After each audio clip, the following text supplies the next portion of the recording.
സ്വാഗതം. നമ്മൾ വീണ്ടും അമേരിക്കൻ പ്രസിഡന്റ് ഡൊണാൾഡ് ട്രംപ് ആരംഭിച്ച ചുങ്കപ്പോരിനെ കുറിച്ച് സംസാരിക്കുകയാണ്. ആദ്യം അദ്ദേഹം മെക്സിക്കോ, കാനഡ, ചൈന എന്നിവയ്ക്ക് മേൽ ചുങ്കം ഏർപ്പെടുത്തി. പിന്നീട് അത് തൽക്കാലത്തേക്ക് മരവിപ്പിച്ചു. അതിനുശേഷം അദ്ദേഹം 60 രാഷ്ട്രങ്ങളും യൂറോപ്യൻ യൂണിയനും, ഈ പറയുന്ന മെക്സിക്കോ, ചൈന, കാനഡ ഇതടക്കം 60 രാഷ്ട്രങ്ങളും യൂറോപ്യൻ യൂണിയനും ഇവയ്ക്ക് മേലൊക്കെ ചുങ്കം ഏർപ്പെടുത്തി. പിന്നീട് അദ്ദേഹം ചൈന ഒഴികെ ബാക്കി രാജ്യങ്ങൾക്ക് ഏർപ്പെടുത്തിയ ചുങ്കത്തിൽ നിന്ന് പിൻവാങ്ങി. അവയ്ക്കെല്ലാം ബാക്കി രാജ്യങ്ങൾ, ചൈന ഒഴികെ ബാക്കി രാജ്യങ്ങൾക്കെല്ലാം 10% മാത്രമാണ് ഇറക്കുമതി ചുങ്കം എന്ന് പ്രഖ്യാപിച്ചു. ചൈനയ്ക്ക് മേൽ ഏർപ്പെടുത്തിയ ചുങ്കം ആദ്യം 84%, പിന്നെ ഇത് 104%, പിന്നെ ഇത് 145% ഉയർത്തി. ചൈനയാണെങ്കിലും ഒട്ടും മടിക്കുന്നില്ല. അവർ 125% ചുങ്കം, ഇറക്കുമതി ചുങ്കം അമേരിക്കൻ ഉൽപ്പന്നങ്ങൾക്ക് മേൽ ഏർപ്പെടുത്തും. അപ്പോൾ ഇത് എന്താണ് സംഭവിച്ചുകൊണ്ടിരിക്കുന്നത്? ലോകം മൊത്തം ഒരു കമ്പോളമായി മാറുന്നു എന്ന സങ്കല്പത്തിൽ ആരംഭിച്ച് സ്വതന്ത്ര വ്യാപാര കരാറുകൾക്ക് വേണ്ടി വാദിച്ച് അതിൽ എല്ലാ രാജ്യങ്ങളെയും ഒപ്പിടാൻ നിർബന്ധിച്ച് സ്വതന്ത്ര വ്യാപാര കരാറുകൾ ഒപ്പിടുമ്പോൾ അതാത് രാജ്യങ്ങളുടെ ഉൽപ്പന്നങ്ങൾക്ക് ചെറിയ സംരക്ഷണം പോലും അനുവദിക്കരുത് എന്ന് വാദിച്ചിരുന്ന രാജ്യങ്ങളൊക്കെ ഈ അമേരിക്കൻ നടപടിയോട് എങ്ങനെ പ്രതികരിക്കും? അത്തരം ആഗോള മാർക്കറ്റിന് വേണ്ടി വാദിച്ച അമേരിക്ക ഈ നടപടിയെ എങ്ങനെ ന്യായീകരിക്കും? ഇത് എന്ത് ഇമ്പാക്റ്റാണ് ഉണ്ടാക്കുക എന്നാണ് നമ്മൾ ആദ്യം സംസാരിക്കുന്നത്. ഇതിൻ്റെ രണ്ടാം ഘട്ടത്തിൽ നമ്മൾ ഇതിൻ്റെ ഇമ്പാക്റ്റ് എങ്ങനെയാണ് ഇന്ത്യയിൽ ഉണ്ടാവുക എന്നും സംസാരിക്കാൻ നോക്കുമ്പോഴുള്ളത് ഡോക്ടർ അനിൽ വർമ്മയാണ്. അദ്ദേഹം ഗുരുവായൂരപ്പൻ കോളേജിലെ സാമ്പത്തിക ശാസ്ത്ര വിഭാഗത്തിലെ അധ്യാപകനാണ്. സ്വാഗതം. നമ്മൾ ഈ സംസാരത്തിൽ നമുക്ക് ഞാൻ ആദ്യം ഇത് ട്രംപ് നേരത്തെ സംസാരിച്ചു തുടങ്ങിയതാണ്. ഈ ടേമിലല്ല, കഴിഞ്ഞ ടേമിൽ തന്നെ സംസാരിച്ചു തുടങ്ങിയത്. ഈ തെരഞ്ഞെടുപ്പ് പ്രചാരണ കാലത്ത് അദ്ദേഹം അത് കൂടുതൽ രൂക്ഷമായി ഇതിനെക്കുറിച്ച് സംസാരിച്ചു. അധികാരത്തിൽ വന്നപ്പോൾ അത് നടപ്പാക്കാൻ ശ്രമിച്ചു. ആദ്യം ഒരു പ്രഖ്യാപനം നടത്തുന്നു, പിന്നെ പിന്നാക്കം പോകുന്നു. വീണ്ടും വലിയ പ്രഖ്യാപനം നടത്തുന്നു, അതിൽ നിന്ന് കുറേ പിന്നാക്കം പോകുന്നു. ഒരു രാജ്യത്തെ മാത്രം ഒറ്റപ്പെടുത്തി നിർത്തുന്നു. യഥാർത്ഥത്തിൽ ട്രംപ് ഉദ്ദേശിക്കുന്ന, അദ്ദേഹം വിചാരിച്ച പോലെ ഈ മേക്ക് അമേരിക്ക ഗ്രേറ്റ് അഗെയിൻ എന്ന് പറയുന്ന ഒരു സിദ്ധാന്തത്തിൻ്റെ പ്രയോഗവൽക്കരണം അദ്ദേഹം ഇതുകൊണ്ട് ഉദ്ദേശിക്കുന്നുണ്ടോ? അതോ അദ്ദേഹത്തിൻ്റെ ചില ഗിമ്മിക്ക് മാത്രമാണ്? യഥാർത്ഥത്തിൽ അതിനെ സംബന്ധിച്ച് കൃത്യമായൊരു ധാരണ ഇപ്പോഴും സാമ്പത്തിക വിദഗ്ധരുടെ ഇടയിലുണ്ടെന്ന് തോന്നുന്നില്ല. പോൾ ക്രൂഗ്മാനെ പോലെയുള്ള നോബൽ സമ്മാനം ലഭിച്ച സാമ്പത്തിക ശാസ്ത്രജ്ഞർ പോലും പറയുന്നത് ട്രംപിൻ്റെ ടാരിഫ് അഡ്വൈസർമാർ ChatGPT നോക്കിയിട്ട് പോളിസി തീരുമാനിക്കുന്നതാണ് എന്നുവരെ തോന്നുന്നു എന്നുള്ള രീതിയിലാണ് അവർ പോലും അഭിപ്രായപ്പെടുന്നത്. അപ്പോൾ ആ രീതിയിൽ സെക്കൻഡ് വേൾഡ് വാർ കഴിഞ്ഞ് ഇങ്ങോട്ട് സ്വതന്ത്ര വ്യാപാര കരാറുകൾക്ക് വേണ്ടിയിട്ട് ലോകരാഷ്ട്രങ്ങൾ, ലോക സമ്പദ് വ്യവസ്ഥകൾ ഒട്ടനവധി സമയം പാഴാക്കിയിട്ടുണ്ട്. ഈ രാജ്യങ്ങൾ തമ്മിലുള്ള വ്യാപാരത്തിന് ഉള്ള തീരുവകളും അതുപോലെ തന്നെ ബാക്കി നിയന്ത്രണങ്ങളും എടുത്തു കളയുന്നതിന് വേണ്ടിയിട്ടുള്ള നെഗോസിയേഷൻസിനായിട്ട് ഒട്ടേറെ സമയം പാഴാക്കിയിട്ടുണ്ട്. ഇപ്പോൾ അതിനെയെല്ലാം അതിൻ്റെ ഫലമായിട്ടാണ് ലോകം മുഴുവനും സ്വതന്ത്ര വ്യാപാര കരാറുകൾ നിലവിൽ വരികയും അതുപോലെ തന്നെ ഒരു മൾട്ടിലാറ്ററൽ ലെവലിൽ തന്നെ ടാരിഫുകളും ട്രേഡ് ബാരിയേഴ്സും കുറയുകയും ചെയ്തിട്ടുള്ളത്. അതിന് ആ സംവിധാനത്തെ എല്ലാം പാടെ ഇല്ലാതാക്കുന്ന രീതിയിലാണ് ഇത്തരത്തിൽ അവിടെയുള്ള സുനിശ്ചിതമായ ഒരു ട്രേഡ് ബന്ധങ്ങളെ ഇല്ലാതാക്കുന്ന വിധത്തിലാണ് ഒരു വലിയ അൺസർട്ടനിറ്റി ഈ മേഖലയിൽ ട്രംപ് കൊണ്ടുവരുന്നത്. അപ്പം അത് യഥാർത്ഥത്തിൽ മുൻപ് സൂചിപ്പിച്ചതുപോലെ മേക്ക് അമേരിക്ക ഗ്രേറ്റ് അഗെയിൻ എന്നുള്ള മാഗ എന്ന് പറയുന്ന ഒരു സംഭവമായിട്ട് ബന്ധപ്പെടുത്തിയിട്ടാണ്, അല്ലെങ്കിൽ അതിനു വേണ്ടിയിട്ടാണ് ട്രംപ് ഈ പോളിസി മുന്നോട്ട് വെച്ചതെന്നാണ് അദ്ദേഹം പറയുന്നത്. ഈ സ്വതന്ത്ര വ്യാപാര കരാറുകളുടെ ഭാഗമായിട്ട് അമേരിക്കയുടെ മാനുഫാക്ചറിങ് സെക്ടറിൽ മാനുഫാക്ചറിങ് സെക്ടർ വളരെയധികം അമേരിക്കയുടെ എക്സ്പോർട്ടിലേക്ക് കോൺട്രിബ്യൂട്ട് ചെയ്തിരുന്നു. ഏതാണ്ട് 29% അമേരിക്കയുടെ എക്സ്പോർട്ട് കോൺട്രിബ്യൂട്ട് ചെയ്തിരുന്ന മാനുഫാക്ചറിങ് സെക്ടറാണ് 2000-ൻ്റെ തുടക്കത്തിൽ. എന്നാൽ അത് 2024-25 ആയപ്പോഴേക്കും അത് ഏകദേശം 17% കുറയുകയുണ്ടായി. അപ്പോൾ അതിൻ്റെ ഭാഗമായിട്ട് ഒട്ടനവധി ആളുകൾക്ക് ജോലി നഷ്ടപ്പെടുന്ന ഒരു സാഹചര്യവും ഒക്കെ ഉണ്ടായി. ഇലക്ഷൻ പ്രചരണത്തിൻ്റെ സമയത്ത് ഈ ജോലി നഷ്ടപ്പെട്ട ആളുകളുടെ അടുത്തുനിന്നൊരു സപ്പോർട്ട് ലഭിക്കുന്ന വിധത്തിൽ ഉള്ള പ്രചരണം നടത്താൻ ട്രംപിന് സാധ്യമായി എന്നുള്ളത് കൊണ്ടാണ്, അല്ലെങ്കിൽ അവരുടെ ഒരു ഡിമാൻഡും കൂടെ അവിടെ ഉണ്ട് എന്നുള്ളത് കൊണ്ടാണ് ഇത്തരത്തിലുള്ള പോളിസീസ് മുന്നോട്ട് വയ്ക്കുന്നത് എന്നാണ് എനിക്ക് തോന്നുന്നത്. പക്ഷേ അത് എത്രമാത്രം ഈ പറഞ്ഞ പ്രഖ്യാപിതമായ ലക്ഷ്യങ്ങളിലേക്ക് എത്തിച്ചേരും എന്നുള്ള കാര്യത്തിൽ സംശയമുണ്ട്. കാരണം ഈ ഒരു വലിയ അൺസർട്ടനിറ്റി ഒരു കൃത്യമായി പോയിക്കൊണ്ടിരുന്ന ഒരു സംവിധാനത്തിലേക്ക് വലിയൊരു അൺസർട്ടനിറ്റി കൊണ്ടുവന്ന് വയ്ക്കുകയാണ് ട്രംപ് ചെയ്തത്. മാത്രമല്ല ആ ഒരു പോളിസി അനൗൺസ് ചെയ്തെങ്കിലും അത് പെർസ്യൂ ചെയ്യാതെ പല പ്രശ്നങ്ങളിൽപ്പെട്ട് അത് പിന്നെയും വിഡ്രോ ചെയ്യുകയും വേറെ രീതിയിൽ അനൗൺസ് ചെയ്യുകയും ഒക്കെ ചെയ്യുന്ന ഒരു പോളിസി കൺസിസ്റ്റൻസി ഇല്ലാത്ത ഒരു സിറ്റുവേഷനും നിലനിൽക്കുന്നുണ്ട്. ഇതാണ് ഞാൻ രണ്ടാമത് ചോദിക്കാൻ ഉദ്ദേശിച്ചത്. കാരണം വെച്ച് കഴിഞ്ഞാൽ ട്രംപിനെ സംബന്ധിച്ച് ട്രംപിൻ്റെ ഈ പ്രവചനാതീതമായ സ്വഭാവം അത് ഒരു രാജ്യത്തിൻ്റെ നയം തീരുമാനിക്കുന്ന കാര്യത്തിലാണെങ്കിലും പോലും അദ്ദേഹത്തിനുണ്ട്. അതവിടെ നിൽക്കെ തന്നെ എന്തുകൊണ്ടായിരിക്കും ഇതിങ്ങനെ പ്രഖ്യാപിച്ചതിന് ശേഷം ഇപ്പോൾ കാനഡയുടെയും മെക്സിക്കോയുടെയും കാര്യത്തിൽ ആദ്യം പ്രഖ്യാപിക്കുന്നു, പിന്നെ അതിന് 30 ദിവസത്തെ മരവിപ്പ് പ്രഖ്യാപിക്കുന്നു.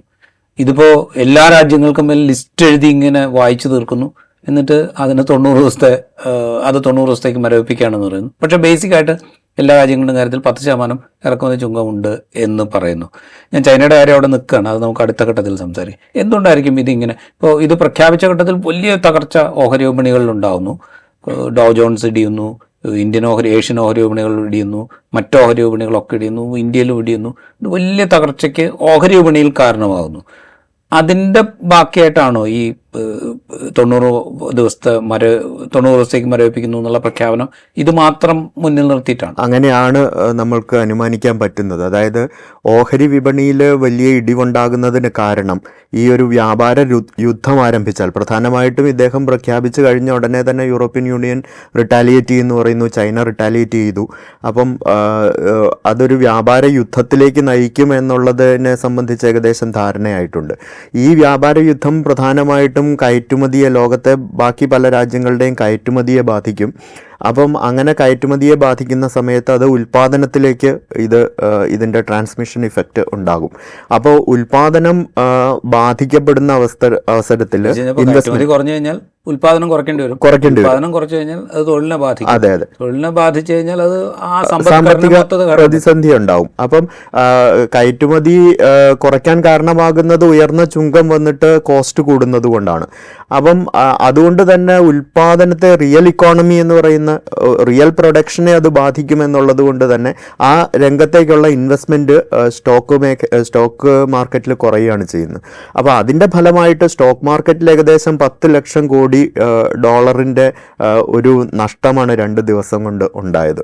അപ്പോൾ ആ പണം, അവിടെ ഇൻവെസ്റ്റ് ചെയ്തിരുന്ന പണം മുഴുവനും ബോണ്ട് മാർക്കറ്റിലേക്കാണ് സ്വാഭാവികമായിട്ട് പോകേണ്ടത്. പിന്നീട് ഏറ്റവും കൂടുതൽ അമേരിക്കൻ ബോണ്ടുകൾക്ക്, അമേരിക്കയുടെ ഡോളർ ബോണ്ടുകൾക്ക് വളരെയധികം വിശ്വാസ്യത ഉള്ളതുകൊണ്ട് അതിലേക്കാണ് കൂടുതലായിട്ട് ഈ പണം പോകേണ്ടത്.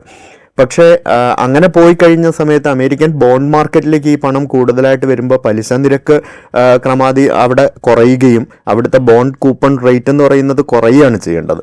പക്ഷെ എന്ത് സംഭവിക്കും? പണം വരുമ്പോൾ സ്വാഭാവികമായിട്ടും ബോണ്ടിന്റെ ആവശ്യകത കുറയും. അതെ, അതായത് ഇത്രയും പണം വന്നു കഴിഞ്ഞു ആവശ്യമില്ല. അപ്പോൾ കൂപ്പൺ റേറ്റ് കുറയുകയാണ് ചെയ്യേണ്ടത്. പക്ഷെ യഥാർത്ഥത്തിൽ സംഭവിച്ചത് അമേരിക്കയുടെ 1 ലക്ഷം കോടി ഡോളറിന്റെ ബോണ്ടുകളാണ് ചൈനയും അതുപോലെ തന്നെ ജപ്പാനും കൈവശം വെച്ചിരിക്കുന്നത്. അമേരിക്കയുടെ ഡോളർ സംവിധാനമാണ് അമേരിക്കയുടെ ഇക്കോണമിയുടെ നട്ടെല്ലെന്ന് പറയുന്നത്. അതായത് ആഗോള കറൻസിയാണല്ലോ ഡോളർ. അപ്പോൾ ആ ഡോളർ സംവിധാനത്തിലുള്ള ബോണ്ടുകളിലാണ് ഇവരുടെ നിക്ഷേപങ്ങളുള്ളത്. ഈ സംഭവം വന്ന സമയത്ത് ജപ്പാൻ്റെയും ചൈനയുടെ അടക്കമുള്ള ഡോളർ ഹോൾഡിങ്സ് അവർ വിടുകയാണ് ചെയ്തത്, അത് വിൽക്കുകയാണ് ചെയ്തത്. അങ്ങനെ വന്നപ്പോഴേക്കും പലിശ നിരക്ക് കുറയേണ്ടതിന് പകരം പലിശ നിരക്കിൽ ഒരു ഹാർഡനിങ്, ഇൻക്രീസിങ് ആണ് ഉണ്ടായത്.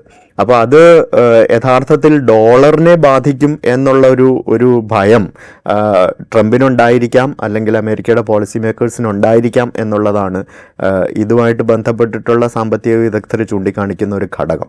അതിൻ്റെ ഭാഗമായിട്ടാണ് ഒരു 90 ദിവസത്തെ മൊറട്ടോറിയം എന്നുള്ള രീതിയിൽ, ഇനി വേണമെങ്കിൽ നെഗോസിയേഷൻസ് ആകട്ടെ എന്നുള്ള ഒരു സെക്കൻഡ് ലൈനിലേക്ക് ട്രംപ് പോകാൻ കാരണമെന്നാണ് പൊതുവെ ഇപ്പം വിലയിരുത്തപ്പെടുന്നത്. അതായത് ഈ 90 ദിവസം എന്നുള്ള ഒരു നെഗോസിയേഷൻ വിൻഡോ ആയിട്ട് ഇട്ടിരിക്കുകയാണോ? അതായത് ഇപ്പോൾ ട്രംപ് തന്നെ പറയുന്നുണ്ട്, വേണ്ട രാജ്യങ്ങൾക്കൊക്കെ ഞങ്ങളോട് ചർച്ച ചെയ്യാം, എന്നിട്ട് പരസ്പരം നികുതി നിരക്കുകളുടെ കാര്യത്തിൽ ഒരു ധാരണയെത്താം, എന്നിട്ട് നമുക്ക് മുന്നോട്ട് പോകാം എന്ന് പറയുന്നത്. അപ്പോൾ എന്ന് വെച്ചാൽ പ്രസിഡന്റ് ട്രംപ് ഒരേ സമയം ഇതൊരു ഭീഷണിയായിട്ട് ഉപയോഗിക്കുന്നു, ഇതൊരു നെഗോസിയേഷൻ വിൻഡോ ആയിട്ട് ഉപയോഗിക്കുന്നു, എല്ലാ രാജ്യങ്ങളും അമേരിക്കയായിട്ട് ഉഭയകക്ഷി കരാർ ഉണ്ടാക്കിക്കൊള്ളണം അതിൻ്റെ അടിസ്ഥാനത്തിൽ നമുക്ക് ഇതാവാം, അല്ലെങ്കിൽ 90 ദിവസത്തിനകം ഞങ്ങൾ വീണ്ടും ഇതിലേക്ക് പോകും. അതാണോ അങ്ങനത്തെ ഒരു എന്താ പറയുക അതോറിറ്റേറിയൻ മൂവ് ആണോ ഇത്? അങ്ങനെ ആ രീതിയിലാണ് നമ്മൾക്ക് അതിനെ കാണാൻ പറ്റുക. അതായത് ആദ്യം ഒരു ടാരിഫ് വാറിന് ഞങ്ങൾ തുടക്കം കുറിക്കുന്നു എന്നുള്ളൊരു ഇമ്പാക്റ്റ് നിലനിർത്തിക്കൊണ്ട് ഒരു ത്രെട്ട് മുന്നോട്ട് വെച്ചുകൊണ്ട് തന്നെ ബാക്കി രാജ്യങ്ങളെ അമേരിക്കയുമായിട്ട് ചർച്ചയിലേക്ക് കൊണ്ടുവരാനുള്ള ഒരു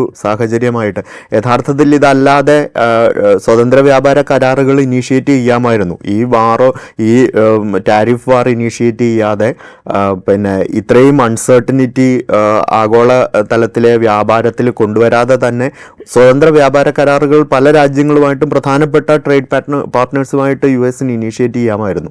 പക്ഷെ അതിലെല്ലാം ഉപരി അതിൻ്റെ ഒരു പൊളിറ്റിക്കൽ സൈഡും കൂടെ കണക്കിലെടുത്തുകൊണ്ട് വളരെ അതോറിറ്റേറ്റീവായിട്ട് ആദ്യം തന്നെ ഒരു ട്രേഡ് വാറിന് ഞങ്ങൾ തുടക്കം കുറിക്കുന്നു എന്നുള്ള ഇമ്പാക്റ്റ് കൊടുത്തുകൊണ്ട് പിന്നെ അതിലേക്ക് അതോടൊപ്പം തന്നെ ഈ ഡോളറിൻ്റെ ബോണ്ടിൽ വന്ന റേറ്റ് ഹാർഡനിങ്ങും ഒക്കെ ആയിട്ട് ബന്ധപ്പെട്ട് അതിലേക്കൊരു നടപടി ഒരു രണ്ടാമത്തെ ഓപ്ഷനായിട്ട് അത് എടുത്തു എന്നുള്ളതാണ് നമുക്ക് പൊതുവെ ഇതിൽ മനസ്സിലാക്കാൻ സാധിക്കുന്നത്. ഇതിൽ വേറൊരു കാര്യമുണ്ട്. ഇപ്പോൾ രാജ്യങ്ങൾ തമ്മിലുള്ള ബന്ധം അത് തന്നെ ഇത് സാമ്പത്തിക നയങ്ങളിൽ അധിഷ്ഠിതമായിട്ടുള്ളൊരു ബന്ധമായിട്ട് മാറിയിട്ടുണ്ട് ഓഫ് ലേറ്റ്. മുമ്പെന്ന് വെച്ച് കഴിഞ്ഞാൽ ഇപ്പോൾ ഫോറിൻ പോളിസി വേറെ എക്കണോമിക് പോളിസി വേറെ എന്നാണെങ്കിൽ ഇപ്പോൾ എക്കണോമിക് പോളിസി ഡ്രിവൺ ആയിട്ടുള്ള ഫോറിൻ പോളിസി എന്നുള്ളതിലേക്ക് മാറിയിട്ടുണ്ട്. അപ്പോൾ ഈ സാമ്പത്തിക ഇപ്പോൾ താരിഫ് വാർ പ്രഖ്യാപിക്കുന്നു, ഒരു വ്യാപാര യുദ്ധം ആരംഭിക്കുന്നു, ഇത് അമേരിക്കയുടെ പൊസിഷനെ എങ്ങനെയാണ് ബാധിക്കാനിടയുള്ളത്? ഇത് എല്ലാ രാജ്യങ്ങളും ഇപ്പോഴത്തെ ഒരു ഘട്ടത്തിൽ അമേരിക്ക നിശ്ചയിക്കുന്നത് പോലെ ഒരു എഗ്രിമെൻറ്റിന് വേണ്ടിയിട്ടുള്ള ശ്രമങ്ങളിലേക്കൊക്കെ രാജ്യങ്ങൾ വന്നേക്കാം. കാരണം വെച്ചാൽ ഒരു അൺസർട്ടനിറ്റി ക്രിയേറ്റ് ചെയ്തിരിക്കുന്നു. അതുണ്ടാക്കുന്ന ഇമ്പാക്റ്റ് എന്താണ് എന്ന് രാജ്യങ്ങൾക്ക് അറിയില്ല. അത് തങ്ങളെ എങ്ങനെയാണ് ബാധിക്കുന്നത് എന്നുള്ള കാര്യത്തെക്കുറിച്ച് അവർക്കും വ്യക്തമായ ധാരണയില്ല. അതുകൊണ്ട് തൽക്കാലത്തേക്ക് അവരതിനെ വഴങ്ങിയേക്കാം. പക്ഷെ ഇത് അമേരിക്കയുടെ പൊസിഷനെ അവരുടെ നിലവിലുള്ള ഒരു ലോക പോലീസ് അല്ലെങ്കിൽ ലോക നായകൻ എന്നുള്ള പൊസിഷനെ നിലനിർത്തുകയാണോ ചെയ്യുക, അതോ അതിനെ വീക്കൻ ചെയ്യുകയാണോ ചെയ്യുക? അത് നമ്മൾക്ക് എന്താണ് മുന്നോട്ട് വരാൻ സാധ്യതയുള്ളത്? ഏതൊക്കെ രാജ്യങ്ങൾ അമേരിക്കയുമായിട്ട് ഇത്തരത്തിലൊരു അമേരിക്ക പറയുന്ന രീതിയിലുള്ള ഒരു ട്രേഡ് ടാരിഫ് നിശ്ചയിച്ചുകൊണ്ട് അതിലേക്ക് പോകും എന്നുള്ളതിലൊക്കെ സംശയമുണ്ട്. ഇപ്പോൾ അതിൽ സംശയമുണ്ടെന്ന് പറയാൻ ഒരു കാരണം, ഇപ്പോൾ അമേരിക്കൻ സാധനങ്ങൾക്ക് പിന്നെ EU രാജ്യങ്ങളിൽ, യൂറോപ്യൻ യൂണിയൻ രാജ്യങ്ങളിലുള്ള ഇറക്കുമതി ചുങ്കം ആവറേജ് കണക്കിലെടുത്തു കഴിഞ്ഞാൽ ശരാശരി നമ്മൾ സിമ്പിൾ ശരാശരി കണക്കിലെടുത്താൽ 1.7%. ഇനി എവിടെയാണ് അവർ അതിലൊരു റിഡക്ഷൻ? ഇപ്പോൾ ഉഭയകക്ഷി ചർച്ച നടത്തിയാൽ പോലും അവർ ഇനി എങ്ങോട്ടാണത് കുറയ്ക്കുക എന്നുള്ളൊരു ചോദ്യമുണ്ട്. പല രാജ്യങ്ങളും ഇത്തരത്തിൽ, ഇപ്പോൾ സിംഗപ്പൂരിലേക്കുള്ള എല്ലാ ഇറക്കുമതിയും 0 ടാരിഫാണ്. അപ്പോൾ ഇനി എങ്ങോട്ടാണ് അവർ ടാരിഫ് കുറയ്ക്കുക എന്നുള്ളൊരു ചോദ്യം ന്യായമായിട്ടുണ്ട്. അപ്പം എത്രമാത്രം ആ ഒരു പോളിസി സക്സസ്ഫുൾ ആകും എന്നുള്ളത് നമ്മൾക്ക് കാത്തിരുന്ന് കാണുക മാത്രമേ നിവർത്തിയുള്ളൂ. അമേരിക്ക പറയുന്നൊരു കാര്യം എന്ന് പറയുന്നത്, ഈ മാനുഫാക്ചറിങ് സെക്ടറിൽ അവർക്ക് വന്ന തിരിച്ചടി, സ്വതന്ത്ര വ്യാപാരത്തിൻ്റെ ഫലമായിട്ട് അമേരിക്ക എല്ലാവരും ചീറ്റ് ചെയ്യുകയാണ്, അമേരിക്കയുമായിട്ട് ട്രേഡ് സർപ്ലസ് ഉള്ള രാജ്യങ്ങളെല്ലാം അമേരിക്ക ചീറ്റ് ചെയ്യുന്നതാണ് എന്നുള്ളൊരു നിലപാടാണ് ട്രംപും കൂട്ടരും എടുക്കുന്നത്. അപ്പം അത് എല്ലാം ഒരു ചീറ്റിങ്ങിൻ്റെ ഫലമായിട്ടാണ് ഈ സർപ്ലസ് ക്രിയേറ്റ് ചെയ്യുന്നത് എന്നുള്ളതാണ് ഇവരുടെ പേഴ്സ്പെക്റ്റീവ്. അപ്പോൾ അങ്ങനെ എടുക്കുന്നത് കൊണ്ട് തന്നെ കോമ്പറ്റീറ്റീവ്നെസ്സിൽ വളരെ കുറവ് വന്നിട്ടുണ്ട്. അമേരിക്കയുടെ ഈ പറയുന്ന ഗ്ലോബൽ പൊസിഷനിൽ കുറവ് വരാൻ ഇത് കാരണമായിട്ടുണ്ട്. പക്ഷേ അതേസമയം തന്നെ അമേരിക്കൻ മാനുഫാക്ചറിങ് സെക്ടറിൻ്റെ പ്രൊഡക്ടിവിറ്റി വളരെ ഹൈ ആണ്. അമേരിക്കൻ മാനുഫാക്ചറിങ് സെക്ടറിൽ ജോബ് ക്രിയേഷൻ കുറവാണ്. അതിപ്പം ലോകത്ത് മുഴുവൻ കഴിഞ്ഞ 10 വർഷം എടുത്ത് നോക്കിക്കഴിഞ്ഞാൽ മാനുഫാക്ചറിങ് സെക്ടറിൻ്റെ ജോബ് ക്രിയേറ്റിവിറ്റി വളരെ കുറവാണ്, ടെക്നോളജി അഡ്വാൻസ് ചെയ്യുന്നത് ഒക്കെ കൊണ്ട്. അപ്പം പക്ഷേ ജോബ് ക്രിയേഷൻ കുറവാണെങ്കിലും പ്രൊഡക്ടിവിറ്റി ഇപ്പോഴും അമേരിക്കൻ ഹൈ ആണ്. അത് ആ കാര്യങ്ങളെല്ലാം വിസ്മരിച്ചുകൊണ്ട് ഈ മാനുഫാക്ചറിങ് സെക്ടറിൽ ഉണ്ടായിരിക്കുന്ന ഒരു സെറ്റ് ബാക്ക്, അങ്ങനെ ഒരെണ്ണം ഉണ്ടായിട്ടുണ്ടെങ്കിൽ ആ സെറ്റ് ബാക്ക് ആണ് ഞങ്ങളുടെ ഗ്ലോബൽ പൊസിഷനെ നിർണ്ണയിക്കുന്നത്, ഞങ്ങളുടെ കോമ്പറ്റീറ്റീവ്നെസ്സിനെ ബാധിക്കുന്നത് എന്നുള്ളൊരു ആർഗ്യുമെൻറ്റിലാണ് ഈ കാര്യം മുന്നോട്ട് വയ്ക്കുന്നത്. ഇനി അതിന് എന്ത് മാറ്റമാണ് വരാൻ പോകുന്നത് എന്നുള്ളത് നമ്മൾക്ക് ഈ പറഞ്ഞതുപോലെ കാത്തിരുന്ന് കാണേണ്ടി വരും. കാരണം ഇതിൽ ഏത് രീതിയിലുള്ള, ചില രാജ്യങ്ങളിലൊക്കെ ടാരിഫ് ഇപ്പം വളരെ കൂടുതലായിട്ടുള്ളത് കുറയ്ക്കാൻ സാധിക്കുമായിരിക്കും. പക്ഷേ മേജറായിട്ടുള്ള ട്രേഡ് പാർട്ട്നേഴ്സിൻ്റെ എല്ലാം ടാരിഫ് ആൾറെഡി വളരെ കുറവാണ്, ആവറേജ് ടാരിഫ്. അതിൽ നിന്നും ഇനിയും പിന്നെ എന്ത് റിഡക്ഷനാണ് അവർക്ക് കൊടുക്കാൻ പറ്റുക? ഇപ്പോൾ യൂറോപ്യൻ യൂണിയൻ്റെ കാര്യത്തിൽ തന്നെ 1.7% നിന്ന് കുറവ് വരുത്താൻ പറ്റില്ല എന്ന് പറഞ്ഞു. ട്രംപ് പറയുന്ന വേറൊരു കാര്യം, അവരുടെ വാല്യൂ ആഡഡ് ടാക്സ് ട്രേഡ് ഡിസ്റ്റോർട്ടിംഗ് ആണെന്നാണ് പറയുന്നത്. ഈ വാല്യൂ ആഡഡ് ടാക്സ് ഇല്ലാതാക്കുക എന്ന് പറഞ്ഞാൽ, ഇപ്പോൾ ഇന്ത്യയിൽ GST ഇല്ലാതാക്കുക എന്ന് പറഞ്ഞാൽ ഗവൺമെന്റിന്റെ വരുമാനമാണ് അത്രയും കുറയുന്നത്. അതൊരിക്കലും ഒരു ഗവൺമെന്റും അത്രയും ഒരു റിസ്ക് എടുത്ത് ഈ വ്യാപാര ബന്ധം നിലനിർത്താൻ ശ്രമിക്കില്ല എന്നുള്ളത് നമ്മൾ കാണേണ്ടതാണ്. അപ്പോൾ അതുകൊണ്ട് ഇതിൻ്റെ ഔട്ട്കം എന്തായിരിക്കും എന്നുള്ളത് ഒരു ഷോർട്ട് ടേമിൽ വളരെ ഭീകരമായൊരു സാമ്പത്തിക പ്രതിസന്ധി കാത്തിരിക്കുന്നു. ലോങ് ടേമിൽ ഇത് നെഗോസിയേഷൻസിൽ കൂടെ വീണ്ടും പരിഹരിക്കാൻ സാധിക്കുമെന്നുള്ളത് തന്നെയാണ് നമുക്ക് വിശ്വസിക്കേണ്ടത്. റൈറ്റ്. ഇത് പറയുമ്പോൾ ഇപ്പോൾ മറ്റു രാജ്യങ്ങളുടെ കാര്യത്തിൽ ട്രംപ് ഞങ്ങൾക്ക് അടിസ്ഥാനം 10% എന്നുള്ളതിലേക്ക് ചുരുങ്ങാണ്. അതേസമയം ചൈനയുടെ കാര്യത്തിൽ ഒരു വിട്ടുവീഴ്ചയ്ക്കും ട്രംപ് തയ്യാറാകുന്നില്ല. യഥാർത്ഥത്തിൽ ഈ യുദ്ധം മറ്റു രാജ്യങ്ങളോടാണോ ചൈനയോടാണോ? ചൈനയോടാവാനുള്ള സാധ്യതയല്ല കൂടുതൽ. കാരണം വെച്ച് കഴിഞ്ഞാൽ അവിടെ അവർ ഈ മാനുഫാക്ചറിങ്ങിന് വേണ്ടിയിട്ടുള്ള അടിസ്ഥാന സൗകര്യങ്ങൾ ദീർഘകാലം മുന്നിൽ കണ്ടുകൊണ്ട് ഉണ്ടാക്കുന്നു, അതിൻ്റെ ലോജിസ്റ്റിക്സ് നേരത്തെ നിശ്ചയിക്കുന്നു, അതിൻ്റെ ഭാഗത്തുള്ള സൗകര്യങ്ങൾ ഇതൊക്കെ അവർ ചെയ്തു കഴിഞ്ഞിട്ടുണ്ട്. അപ്പോൾ ചൈന ഒരു വലിയ ത്രെട്ടായിട്ട് അവിടെ ഉണ്ട്.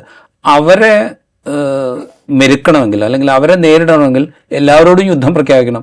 ഇതാണോ ട്രംപിന്റെ സ്ട്രാറ്റജി? യഥാർത്ഥത്തിൽ ഈ ടാരിഫ് ഒരു 90 ദിവസത്തേക്ക് മരവിപ്പിച്ച സമയത്ത് ട്രംപുമായിട്ട് അസോസിയേറ്റ് ചെയ്ത് നിൽക്കുന്ന ആൾക്കാർ മുന്നോട്ട് വെച്ച ഏറ്റവും പ്രധാനപ്പെട്ട ഒരു കാര്യം എന്ന് പറഞ്ഞാൽ ഇതൊരു സർജിക്കൽ സ്ട്രൈക്ക്. ഇപ്പോൾ ഇന്ത്യയിൽ ഡിമോണിറ്റൈസേഷൻ വന്നപ്പോൾ പറഞ്ഞതുപോലെ തന്നെ ഇതൊരു സർജിക്കൽ സ്ട്രൈക്കാണ്. ആ രീതിയിൽ ചൈനയാണ് ഇപ്പോൾ ഇതിൽ പെട്ടുപോയിരിക്കുന്നത്. കാരണം ബാക്കിയുള്ള രാജ്യങ്ങളുടേതെല്ലാം ട്രംപ് മരവിപ്പിച്ചു, പക്ഷേ ചൈന റിട്ടാലിയേറ്റ് ചെയ്യുകയും ചെയ്തു. അപ്പോൾ അതോടുകൂടി ചൈന അതിൽ പെട്ടുപോയി. ഇനി അവർക്ക് പുറകോട്ട് പോകാൻ സാധിക്കില്ല എന്നുള്ള രീതിയിലുള്ള ആർഗ്യുമെന്റ്സ് മുന്നോട്ട് വയ്ക്കുന്നുണ്ട് ആൾക്കാർ. അപ്പം ഇതിലിപ്പോൾ ചൈനയെ സംബന്ധിച്ചെന്ന് പറഞ്ഞാൽ ചൈനയുടെ എക്സ്പോർട്ട് നോക്കിക്കഴിഞ്ഞാൽ അതിൻ്റെ ഞാൻ മനസ്സിലാക്കുന്ന ഏകദേശം 10% മാത്രമേ US ബാക്കി ചൈനയ്ക്ക് വലിയ രീതിയിലുള്ള ഇൻവെസ്റ്റ്മെൻറ്റ് റിലേഷൻസ് മിഡിൽ ഈസ്റ്റുമായിട്ടുണ്ട്, അതുപോലെ തന്നെ ആഫ്രിക്കൻ രാജ്യങ്ങളുമായിട്ടുണ്ട്. അതെ, ഒട്ടനവധി രാജ്യങ്ങളുമായിട്ട് അങ്ങനത്തെ റിലേഷൻസും ഉണ്ട്. അപ്പോൾ അതുകൊണ്ട് തന്നെ അതുകൊണ്ടാണ് വളരെ ധൈര്യമായിട്ട് ഒരു റിട്ടാലിയേറ്ററി മെഷേഴ്സിലേക്ക് ചൈന പോവുകയും ചെയ്തത്. അപ്പോൾ അതുകൊണ്ട് അങ്ങനെ ചൈനയെ നമ്മൾ കോർണർ ചെയ്തു എന്നുള്ള രീതിയിലുള്ള ഒരു ആർഗ്യുമെൻ്റാണ് ട്രംപ് മുന്നോട്ട് വയ്ക്കുന്നതെങ്കിലും അത് ചൈനീസ് ഇക്കോണമി, പക്ഷേ ഒരു കാര്യം എന്താ വെച്ചാൽ ചൈനീസ് ഇക്കോണമിയുടെ എക്സ്പോർട്ട് 10% എങ്കിലും അതിൻ്റെ സൈസ് വളരെ കൂടുതലാണ്. അപ്പോൾ ഡോളർ ടേംസ് സൈസ് വളരെ കൂടുതലാണ്, കാരണം അത്ര ഹ്യൂജ് എക്സ്പോർട്സ് ഉള്ളത് കൊണ്ട് തന്നെ.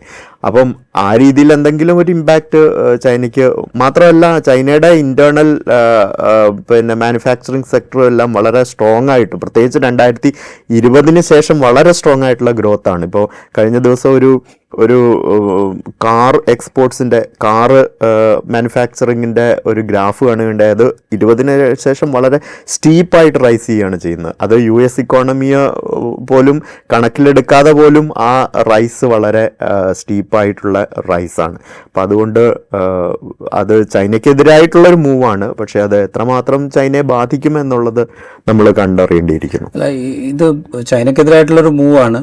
ചൈനീസ് എക്കണോമി ഒരുപക്ഷെ ബാധിച്ചേക്കാമെന്ന് തന്നെ വിചാരിക്കുക.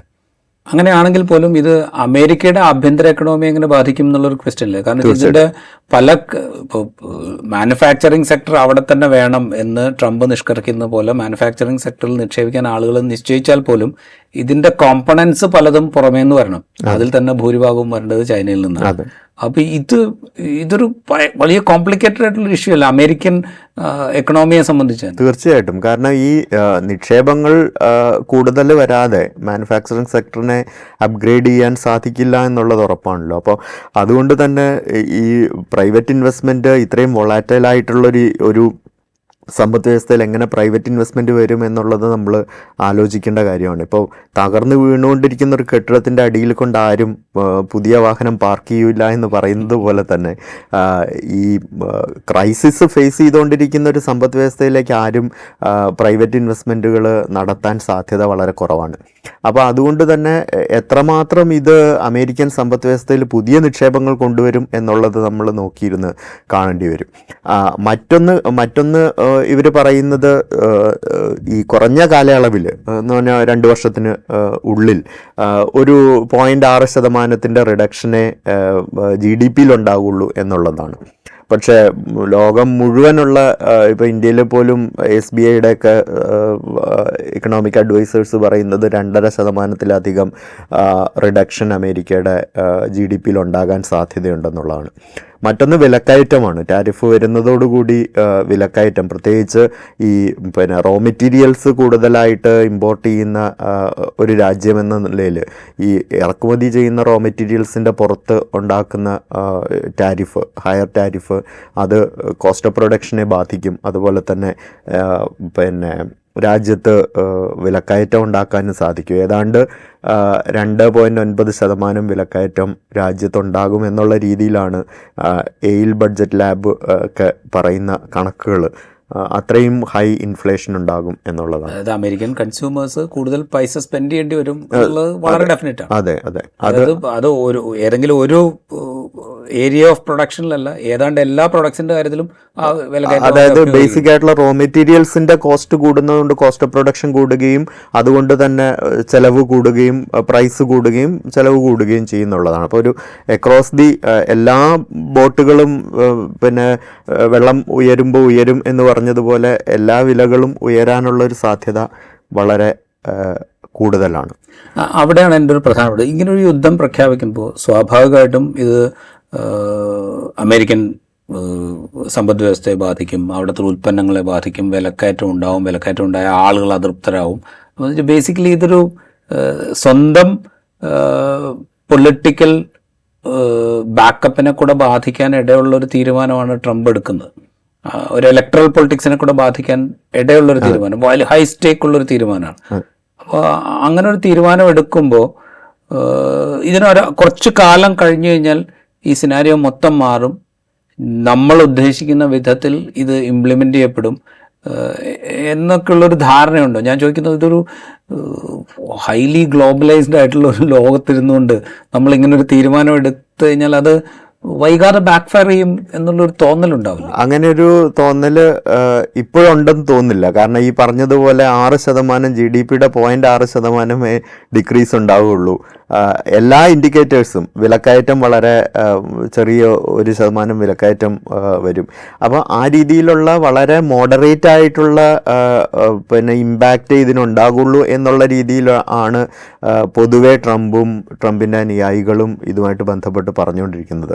അപ്പോൾ നിങ്ങൾ ഇപ്പോൾ ഇന്ത്യയിൽ ഡിമോണിറ്റൈസേഷൻ്റെ സമയത്ത് പറഞ്ഞതുപോലെ നിങ്ങൾ കുറച്ച് ദിവസം കാത്തിരിക്കൂ, അതിനുശേഷം ഇതിൻ്റെ ഗുണഫലങ്ങൾ വരും എന്നുള്ള രീതിയിലുള്ള ഒരു മറുപടിയാണ് ട്രംപിൻ്റെ ഭാഗത്തു നിന്നുണ്ടാകുന്നത്. പക്ഷേ ഇതിനെ ഈ ടാരിഫ് വാറിനെ അല്ലെങ്കിൽ ടാരിഫ് ചുമത്തിയ ഇനീഷ്യൽ നടപടിയെ എതിർക്കുന്ന ആളുകൾ ഈ ഒരു റിക്കവറി, ഇതുമായിട്ട് ബന്ധപ്പെട്ട് വരുന്ന റിക്കവറി, ഇവർ ട്രംപൊക്കെ അവകാശപ്പെടുന്ന പോലെ ഒരു ജെ എഴുതുന്നത് പോലെയുള്ള പെട്ടെന്നുള്ള റിക്കവറി ആയിരിക്കില്ല. അതൊരു യു പോലെയോ അല്ലെങ്കിൽ ഒരു എൽ ഷേപ്പിലോ ഉള്ള ഒരു റിക്കവറി ആയിരിക്കും എന്നുള്ള രീതിയിലാണ് പൊതുവെ അഭിപ്രായപ്പെടുന്നത്. അപ്പോൾ ഇതുണ്ടാക്കുന്ന ഇമ്പാക്റ്റിനെ സംബന്ധിച്ച് എത്രമാത്രം ആഴത്തിൽ അല്ലെങ്കിൽ എത്രമാത്രം അതിൻ്റെ അർഹതപ്പെട്ട അതിൻ്റെ ഒരു ഇമ്പോർട്ടൻസോട് കൂടി മനസ്സിലാക്കുന്നുണ്ട് എന്നുള്ള കാര്യത്തിൽ സംശയമുണ്ട്.